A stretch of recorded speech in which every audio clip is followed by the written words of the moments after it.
And you're gonna go cannon? I'm gonna go cannon. Cool. Throne room.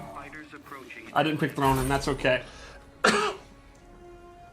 So Black Manta, basically, the idea is for his normal attacks, he uses these blades. It's kind of like a Navy SEAL stuff, like a lot of slashing attacks. Talk real quickly for me. What is his sort of like place in the meta? What is he good at? I would say he is really, really good at mid-range combat. He's pretty good up close, and I think he really excels from like the start of the round or a little bit out of it. Gotcha. So let's start with his back three. His back three is super cool. He actually summons water, and it has really good range. And it just looks awesome. That's really cool. His 4-3 is similar to like Starfire's, where it's not actually that fast, but it comes out really fast. It's a fast animation. And then we can go over moves. Yeah, his back one, this is to me one of his key moves. It's a very, very fast, long-range move. You can see it hits at the start of the round. And it's 9 frames, and it leads into 2 quick hits. And this is the full string. And his standing 2. Again, you see a lot of these really fast knife attacks. They're really good for breaking armor and staggering. His 2 down 3 ends in a low, and then you can cancel into a special move. Another key normal is his forward 2. You know, I talked about his range. This is one of the key. Like, this is I would call this a good footsie tool. It's safe on block. The last hit's an overhead. It also has one of the coolest sound effects in the game. His head clanking. Yeah. Yeah. And then he has back 2 too, which is a low and an overhead. Pretty good range. Pretty fast for a low attack. He doesn't really have like an unreactable overhead, a super fast overhead. So it's not so much like a 50-50 tool, but it's a great move to start your pressure. Awesome. Here's his throw, which is one of the coolest in the game. I love his throw. Do the other one. It's just brutal. The backstabbing is so good. His uppercut's pretty good. He uses a prop, which is always good. His sweep is super cool. I-beam. Jump attack I-beam. A really good jump, too.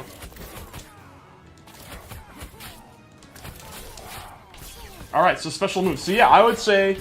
I think he's a character where his normals are... He kind of hovers around this range.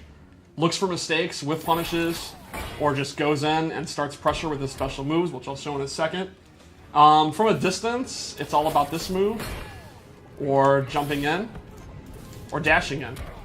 I think basically he's going to be one of those characters, like you'll use this move like Black Adam's forward 1 or Superman's forward 2. Like he'll outrange you, and he'll be able to close the gap really quickly with his normals. Awesome. So special moves. We'll start with Manta Rays, which is a multi-hitting kind of mid-range projectile. The meter burn version is extended and it's safe on block, so you can use it like a block string, and it'll always be safe on block. It's not a full-screen projectile. It's not really meant to be like a zoning tool. It's more like you can use mid-range if you think they're going to dash in, or you can end your combos, or it's a way to, you know, end a juggle combo. Then he has Shark Attack, which is a really fast torpedo. And this is kind of like a Superman punch style move, or a Raiden torpedo, where it's a great whiff punisher. It's a great combo ender. It's also his wake up attack. So it's a high risk, high reward, well, high risk, low reward wake up attack. And if you meter burn it, it extends. And this is going to be one of your key juggle enders. You can also do this in the air. And you can still extend it there. Nice. So then he has his harpoon gun. Oh, another normal I forgot, which looks super cool. Just beating you with the end of his harpoon rifle. So he has a harpoon gun, and this is not a traditional like zoning tool, but it's a lot faster than you think, and has really, really good recovery, and it's kind of a great full screen check. Like it's not like a fireball that you'd spam, like a Dr. Fate kind of fireball, but it's really good to kind of do, and if they're trying to like dash in to get into the range of your normals, you can use it. You can meter burn it and get additional damage. And if they it's a high, and if they happen to duck it, the recovery is pretty good. It's going to be pretty hard to whiff punish. Not impossible, but pretty hard. It's definitely one of those great moves where you can just kind of do it and keep the opponent like patient, wanting to walk in, and then you can walk into your range, and then you're good to go in your forward 2 range. Gotcha. He also has an air version, which again is pretty quick, pretty decent recovery when it whiffs, and he has 2 versions. He can You can hold down, and it'll be a little bit closer. And the meter burn is super cool. Stomps on him. And again, I think this is a great space control move to use full screen. And the opponent's going to have to slowly walk in. And then when the opponent gets to here, you can go into back one. Cool. It's also a great combo ender. So, let's go into his torpedoes. He has these shoulder cannons. And these, like, really complement his mid-range. You put them out, and then they don't track the opponent. They always go in this space. But it kind of covers this whole, like, mid-range thing. If they happen to jump, they're going to get hit. If they're standing, they're going to block them, and then they're safe. And then the meter burn is 2 that also launch. So this is one of his key combo starters, for example. And then you get the pop-up, you get the back 3, and you get your jungle combo. So I think these are going to be good as combo starter, as space control, and then block pressure. You can kind of do stuff like this, and then, you know, they're going to respect that, and then you can do the whole string, or you can use his character power, which I'll show in a minute. And the thing about the rockets is, if you hit him, if you see that he's doing them, and you poke him out of them, the rockets will fly away. So it's not guaranteed pressure. They're not we were playing earlier, and there's a couple times where I was able to get through it, and I thought I was going to get hit. Cause they'll actually fly off. There's certain things in the game where you'll actually get hit in those situations. Those are gone. These are not, and that's the way they're balanced. But the nice thing is, as usual, you know, it's a conditioning thing. If the opponent's looking for the rockets, that's going to free you up to do his other pressure, his throws and stuff like that. He also has a teleport move. And this is a great anti-zoning tool.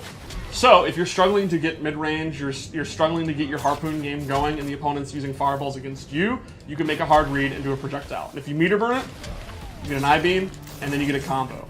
Or you can drop the combo. There you go. There's obviously better combos you can do, but that's my example. That's the top one. That's the top. A standing one and do a lift 4-3. Yeah. Yeah, now, this is unsafe. The regular one is unsafe, and meter burning it, you can duck it. The beam will punish it. You know, it's high risk, high reward. It's really kind of a move that you want to predict the opponent's doing the fireball, and then you just go for it. It's a YOLO move. And it's also a combo extender. So, like, it'll combo off this, and you can do your combo. You can actually, if he's not invincible when he's doing it, you can hit him out of it. Like, there's a lot of risk to it, but it's one of those moves where if you have the courage to establish that you're willing to do it, the opponent's going to be scared of it. Very reminiscent of Supergirl's teleport. Cool. And I guess it's time for his character power, which is super, super cool. It's the ability to use his jetpack. And he actually will start hovering.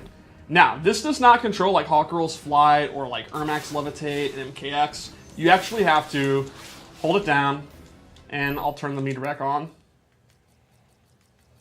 You can see the little character power meter. So that's how much jet fuel you have. And you can hold it down and hover like this, or you can kind of boost yourself. You can also instantly go down if you want. And this has many, many purposes. You can use it full screen. Let's say the opponent is shooting mid fireballs at you, right? You can hover over, dodge the fireballs, and then do, like, he could do from the deep. And you can actually jump in the air, start hovering, and then punish the recovery of the fireball with your air harpoon. Or you can use it up close in combos.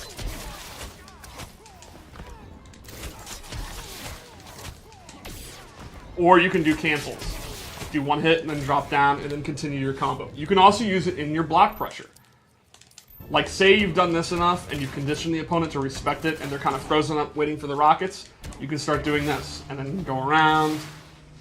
You can go back. You can bait out like a poke, like a down one, and actually float out of the way and then do the air harpoon. So this is used offensively and defensively, but you have limited use. And kind of the specialist Black Mana players are going to have to judge, like, how long do they want to stay floating? Like, do they want to actually hover around and use the whole bar? Do they want to float for just a little bit, dodge something, and then immediately drop down? Do they want to use it for combos? It's definitely the most interesting thing about, like, I think, the way I think of Black Manta is, on the ground, just playing mid-range, he's a pretty simple character. He's kind of like Superman or Green Lantern. He's pretty straightforward. But then the flight that's the depth. There's a lot of layers of depth there with flight. It's not really like anything else in the game. How long does it take to recharge? It's a pretty decent amount of time. It's not something where, it's like you'll never be able to use it again. But you can see it's a pretty decent amount of time. Now, can he use it before? Yeah, you can use it. So You could have like a steady rhythm of using it. You don't have to wait till it's all the way back. What moves can he do in the air with it? He can do all of his air attacks. So he can do his normal attacks, and he can do his harpoon, and he can do his shark attack. Cool. Super move? Do it.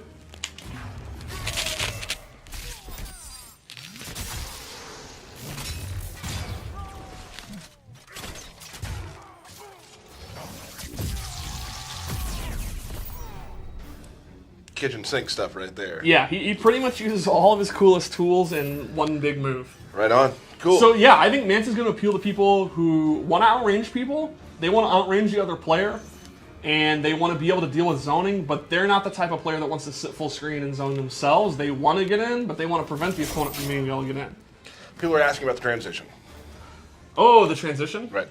Well, it's another Black Manta, but my explanation would be this is a game about the multiverse, and that is actually the Black Manta of Earth 7191, and it is not this Black Manta, so it's perfectly canon. It makes a lot of sense. That other Manta is sitting out there waiting for the regime to fall, and then he's going to try to take over Atlantis. He's hoping no one will notice. It's not the same Manta. Right, you went deep on that. Yeah, that's canon. That's canon. That is Injustice 2 canon starting right now. Yeah. Cool. Let's talk about his other outfits. His other outfits. Yep. He has some really, really cool gear. I would actually say his gear is maybe, like, among my friends here, among the most popular in a long time. It's some crazy stuff. You can see his jetpack changes, that's his accessory, and some really crazy lighting and helmets. And you can see his beam change color. So this is so cool when you see his intro and the lights come on and stuff. So it shows, yeah. Yeah, it'll actually show. It's super, super cool. So with this loadout, I went with 2 abilities that buff his Manta Rays. You can see he has a lot of normal attacks that uses Manta Rays. He has the Manta Ray special move. So the first thing I gave him was Dark Suit, which is a buff. This will buff his Manta Rays. They will do more damage, and you can actually see the effect change. The effect looks so cool, like the flames. At the price of he takes a defense debuff. So he will take more damage, but his rays do more damage. And then to complement that, I gave him low sweeping Manta Beam, which is a really high damage, good low attack. You meter burn it, it'll actually go all the way across the screen. So this would be a great Manta zoner. This would be a great Manta loadout if you like zoning with the fireballs. And you're using a lot of the beams in his combos. I thought we lost you there for a second. You can go ahead and use this. Take the risk on using Dark Suit. Like, I mean, this will do pretty good shit. So, one more loadout? That's a good Manta zoner, huh? Yeah. I like this one. It's super cool. Ooh. All right. So again, different colored beam, and man, that glow, that's really cool. So with this one, I gave him 2 really interesting space control tools. The first is his Tidal Wave, where you actually blow up a water tank off screen, and it'll delay and then come out. And the cool thing is, you have a brief amount of time where you can actually move while this is going on, and you can do combos with it. So the opponent's sitting there blocking, and then you actually have time to kind of go in when it's coming out. And the meter burn actually comes out the other way. So they'll come to you, you have to block behind, and then you can do combos. The second thing I gave him replaces his torpedo move with the Black Pearl Grenade, which you will roll on the ground, and it has different distances. You can do it close, very far, and that'll trip the opponent. If you meter burn it, they'll actually get caught in this whirlpool, and you get a free combo. Trust me, you get a... Alright, this time I got it. Your combos are on point today. Yeah. I mean, do you want to try? I've never played him, no, I'm good. Yeah. So, if you really like his mid-range game and you want additional combos, these would be a great loadout. I think the Tidal Wave is especially cool. That's kind of if you like setups and knockdown setups and they're going to delay to wake up and you predict they're going to delay to wake up, you can use this, and then they have to block from behind. Some super, super fun setups with the Tidal Wave move. And I love setups. Awesome. Yeah, I mean, you're a setup guy. I'm a setup guy. Yeah. God or guy? God. You're not a god. Fine. Cool. Well, thank you, Yeah. Steve. He has some amazing looking gear, and I love Yes. all the color changes. That's really, I mean, I know the fans love when that changes sort of like some of their particle effects as well. So that's really cool. Yeah, Awesome. I think Manta turned out